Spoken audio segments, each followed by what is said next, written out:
East African member states could be proud of the integration process, but delays in the implementation of some programs caused by structural challenges could be holding back the gains envisaged by leaders of the member countries. So I need to push for the band structure to encourage industrialization in the region. So the negotiation is ongoing, is on the right pace. So we need to push that and ensure that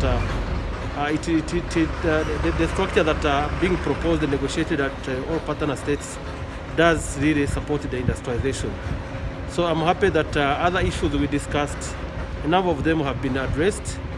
Again, we need to ensure that those still pending non-tariff barriers and technical barriers to trade are removed. He also mentioned about the issue of standardization, SPS measures, which we needed to work on, and I'm happy my team is working on it.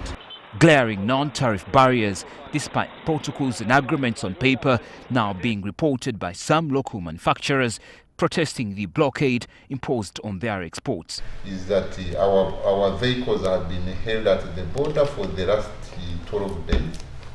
I think they are still at the border. We are still thinking either we first return the goods because we cannot pay the duty.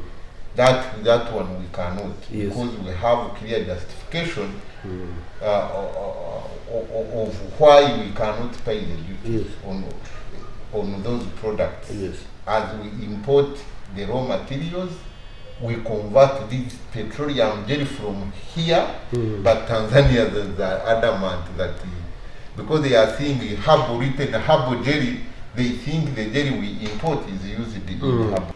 This during a familiarization tour to some of the country's small and medium enterprises by the new chief executive of the East African Business Council. But beyond barriers, the new threat for regional investors is the pandemic, which has seen some enterprises wind up and some left seeking for long-term capital to restart. So again, another issue is access to finance. The industrial players need to have long-term finance for their investment, because this is a heavy investment. $89 million is not a light investment. So we need to support them in terms of negotiating for development banks and other multilateral banks to give them a favorable rate for them to be competitive.